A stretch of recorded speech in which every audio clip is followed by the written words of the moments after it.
Pois é, e tem outro assunto? Não, ainda não tem outro assunto, né? A gente tem que continuar falando sobre o que está acontecendo no Oriente Médio, entre Israel e Palestina. Vá lá, entre Israel e o Hamas, né? E talvez entre Israel e o Hezbollah, né? E não tem data para acabar, né? Então a gente tem que continuar falando sobre esse assunto. Mas você sabe, esse canal existe por dois motivos. Primeiro, é para estragar o teu domingo, né? O segundo é para falar sobre o Brasil, e exclusivamente sobre o Brasil. E aliás é fácil, né? Estragar o teu domingo falando sobre o Brasil aos domingos, né? Embora falemos também às terças-feiras para membros e às quartas-feiras para os pobres que não são membros. Pois na próxima terça-feira, para os membros, né, que pagam, e quarta-feira para o povo, para o povaréu prosaico e mal indumentado, vai ter um novo episódio meu sobre ainda esse tema. Na verdade, aprofundando um pouco mais a criação do Estado de Israel sob a presidência do Oswaldo Aranha no Conselho de Segurança da ONU, lá na reunião da ONU. Era ele o presidente, né, em novembro de 1947, né, quando se aprovou ali, né, numa margem que não era a margem legal, se aprovou meio que ilegalmente o plano de partilha da Palestina, né? Em 29 de novembro de 1947, né, sob a presidência do Oswaldo Aranha. E é incrível, né? E é isso que eu vou falar lá na terça-feira e na quarta para todo mundo aí. E é incrível que em 2014, né, quando o Brasil, com toda a razão, disse que Israel estava fazendo uso desproporcional da força na faixa de Gaza, né? O Brasil deu essa opinião oficialmente e o governo brasileiro, em 2014, disse para o embaixador brasileiro em Tel Aviv, sim, em Tel Aviv, né? A embaixada em Tel Aviv, né? Disse que era para comunicar isso para o Estado de Israel. E aí os representantes de Israel disseram assim, o Brasil é um anão diplomático. E ainda falaram do 7-1 que o Brasil tinha tomado na Copa recentemente, né? Falar do 7-1 eu acho ótimo, que eu tô sempre falando desse 7-1. Aliás, vibrei muito com a vitória do Uruguai, do adorado Uruguai, meu adorado Uruguai, lá na terça-feira, quanto a essa seleção da CBF, né? Seleção da CBF. Fiquei bem feliz e fiquei bem feliz. Mas acho que 5-0 estava de bom tamanho, mas foi 7-1. E aí Israel chamou naquela ocasião o Brasil de anão diplomático. Talvez o Brasil até seja, de momento, um anão diplomático. Só que eles deveriam lembrar que foi graças ao anão diplomático, que é o Brasil, na figura do Oswaldo Aranha, que o tal Estado de Israel foi criado. E, aliás, né, se tu estudar bem, como tu vai ver ali, tinha que ter tido 2/3 da votação, eram 56 países, tinham que ter tido 2/3, portanto dava 37, 38 países e deu 33. E deu 33 graças ao Oswaldo Aranha. E aí foram criados os estados de Israel e o Estado palestino, os árabes nunca aceitaram, começou uma guerra, blá, blá, blá, blá, blá, e a guerra seguiu. E a guerra continua, e a guerra está aí nesse momento, né? E aí é incrível, né? Porque com essa divisão toda aí, com esse mundo polarizado, as pessoas assim se sentem, sei lá, em dificuldade de dar a sua opinião, ou então, ao contrário, firmes numa opinião só, né? De um lado só. Então, eu sei que você está esperando aquele equilíbrio, aquela ponderação, né? Aquela centralidade de sempre do canal Buenos 10. Então, embora eu tenha mais coisa para falar sobre a relação Brasil, Israel e os países árabes, né? Não vou falar antes disso. O Brasil possui a segunda maior comunidade judaica na América Latina. A primeira é na Argentina, né? Mesmo a Argentina tendo raízes bastante antissemitas, né? O Brasil tem a nona maior comunidade judaica pelo mundo. Agora são pouquíssimos judeus no Brasil, sabia? São só tipo 120 mil judeus que moram no Brasil. E 25 mil brasileiros moram em Israel, inclusive alguns deles absurdamente assassinados, né, pelo terrorismo frio, cruel, obtuso e horroroso do Hamas, né? Vocês lembram, né? Um deles aqui morava em Porto Alegre, perto daqui, os pais dele ainda moram perto daqui, da onde eu estou falando, em Porto Alegre, né? 25 mil brasileiros moram lá e 120 mil judeus moram no Brasil. Sabe quanto é que é a comunidade árabe no Brasil? Pois a comunidade árabe no Brasil são 12 milhões de pessoas. 12 milhões de pessoas têm sangue árabe e estão ligadas às comunidades árabes no Brasil. É. Um número um pouquinho maior, né? Um pouquinho maior. E tem essa ligação muito profunda também, né? Que já foi tema de um episódio meu, né? Como é que se iniciou a imigração, especialmente sírio-libanesa ao Brasil. E falando em sírio-libanesa, né, o Líbano tem 3 milhões e 500 mil habitantes e tem 10 milhões de descendentes de libaneses no Brasil. 3 vezes mais que a população do Líbano, né? O Brasil tem mantido uma posição bem decente nesse confronto, né? O Brasil, inclusive, apresentou uma proposta de cessar-fogo bem equilibrada, bem decente, que foi torpedeada pelos Estados Unidos. Como os Estados Unidos são escrotos, né? Como os Estados Unidos é nojentamente escroto. Tu fica pensando, será que existe país mais escroto no mundo que os Estados Unidos? E pior é que existem muitos, né? Porque, por exemplo, toda a minha formação cultural, muito da minha formação cultural, muito dos meus horizontes literários, musicais, comportamentais, culturais como um todo, vem de norte-americanos, né? Os meus maiores ídolos são norte-americanos, né? Dentre eles, o maior de todos, você sabe, evidentemente, o Bob Dylan, né? Que não apenas é americano, como é judeu, né? Deve estar, não se manifestou, é raro ele se manifestar, deve estar bastante abalado com essa questão toda, né? E aí, se você para pensar, por exemplo, a China, a Rússia e mesmo os países sob o peso do fundamentalismo islâmico, são mais escrotos que os Estados Unidos, né? Mas é que os Estados Unidos tinha a obrigação moral, ética, do seu poderio de ser mais decente. Mas é que os Estados Unidos é horroroso, os Estados Unidos é nojento, os Estados Unidos é vomitativo. E é incrível, né? Porque o cara que vai concorrer contra o Biden, né, é muito pior que o Biden. Mas vê a postura do Biden nesse momento, entendeu? Mandar um porta-aviões lá gigante, dar todo o apoio irrestrito a Israel. Porque é o seguinte, eu acho que tem que se posicionar. Então, tá aqui a minha posição. Minha posição é a seguinte, o Hamas e o Hezbollah e o fundamentalismo islâmico que recorre ao terrorismo são horrorosos, são injustificáveis, são injustificáveis não é bem a palavra, né? Porque tem explicações justificativas, né? Mas são imperdoáveis, são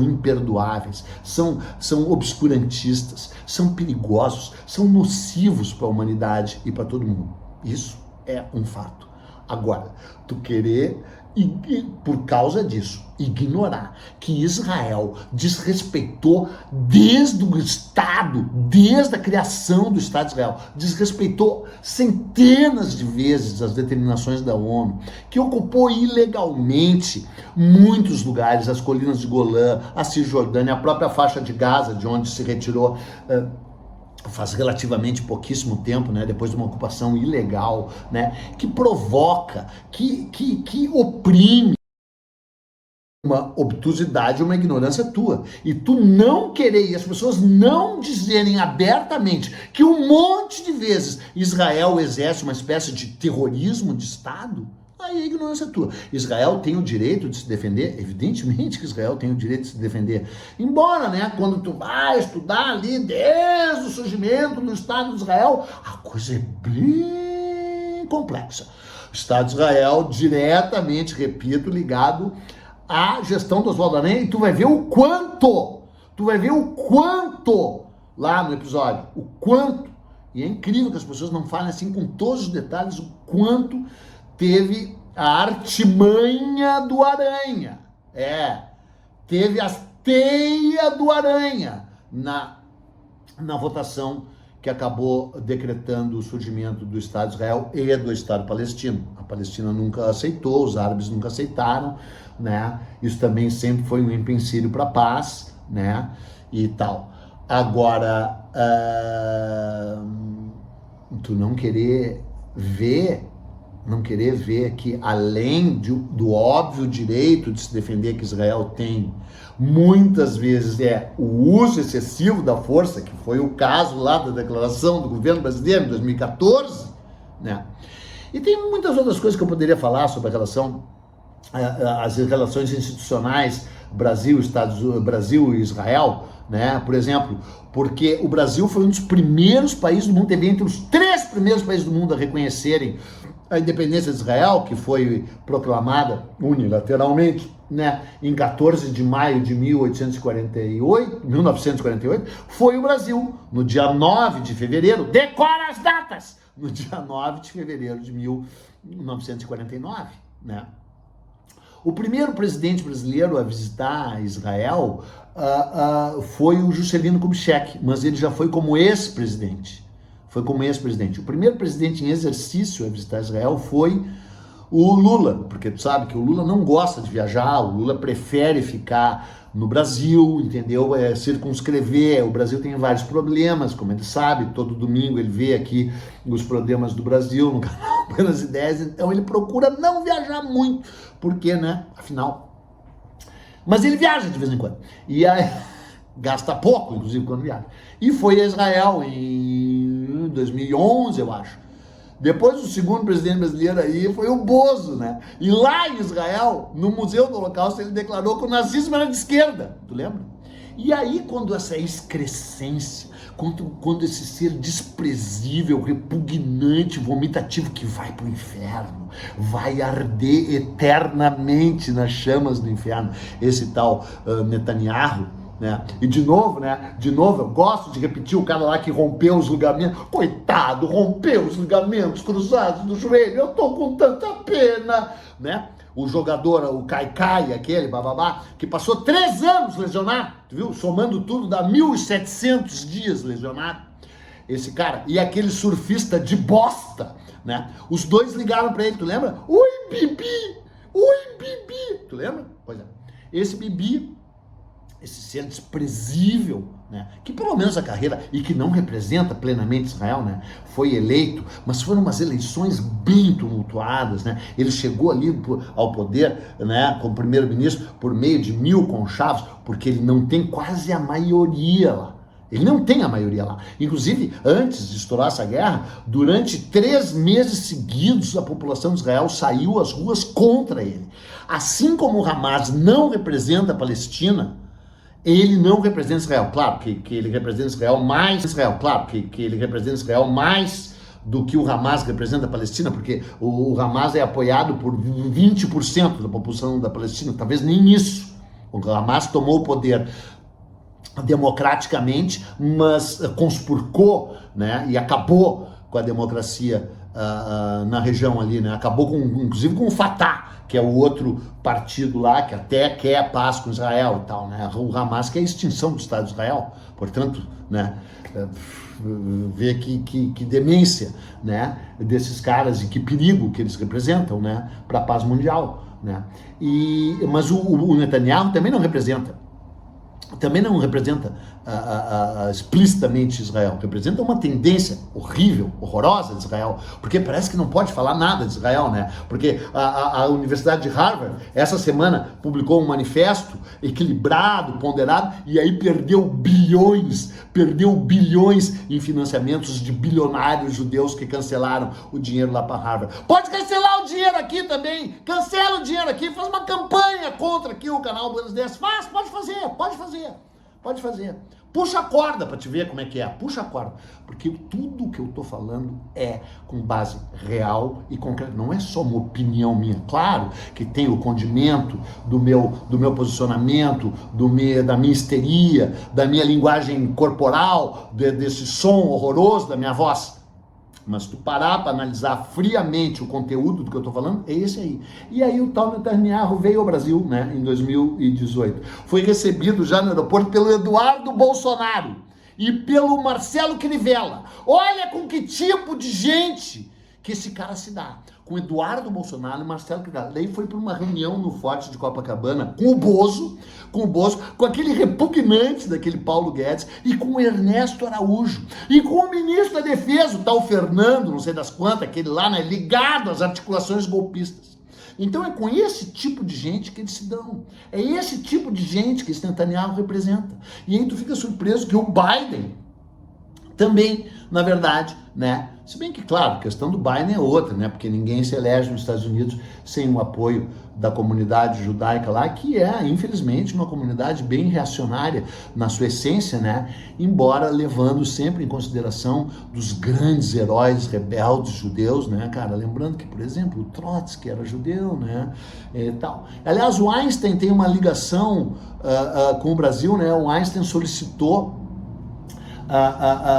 um visto por uma certa Helena Katz, que eu não sei nem quem é, que os Estados Unidos não tinham dado visto para ela, solicitou direto para o Oswaldo Aranha, né? Porque tem acusações de que o Oswaldo Aranha era antissemita, não sei o quê, e parece que, de fato, que durante o período em que ele foi chanceler do Estado Novo, ditatorial Estado Novo do Vargas, ele teria negado visto para 14 mil judeus, mas ele deu visto para mais de 4 mil judeus, dentre eles a pedido direto do Einstein para essa Helena Katz, que eu não sei quem é, mas que veio para o Brasil. Então, cara, é uma teia complexa, é uma situação horrível, é uma situação dolorosa, mas é uma situação que eu acho que a gente não deveria perder o ponto de vista, né, de que Israel sofreu um ataque terrorista de um grupo terrorista islâmico radical, que o radicalismo islâmico é uma ameaça para todos os tipos de liberdade no planeta, mas que Israel sempre foi, pelo menos na sua política externa, um Estado policialesco e um Estado que nunca quis cumprir as determinações da ONU, nunca, e que sempre exerceu um regime de intolerância e de perseguição a comunidades desvalidas de palestinos. E isso nunca será perdoado, inclusive pela lei cósmica. Afinal, ali perto fica a tal cidade sagrada das 3 religiões que, no meu modo de ver, para encerrar o domingo, doentiamente acreditam em um só Deus, num Deus único, que muito provavelmente é o mesmo deles 3 e que eles acham que não é o mesmo e que se odeiam entre si por causa dessa vertigem delirante de que é um só Deus. Eu, que nunca fui monogâmico, né, também não hei de ser monoteísta, né? Então, viva o politeísmo. E que triste essa história de um Deus só, né? E ainda achando que o meu Deus é melhor do que o teu. Então, com essa, me retiro e vai ser difícil me calar, tá? É isso aí. Um péssimo, um horroroso, um sombrio, mas não vou dizer sangrento, porque isso realmente eu não desejo. Domingo para você.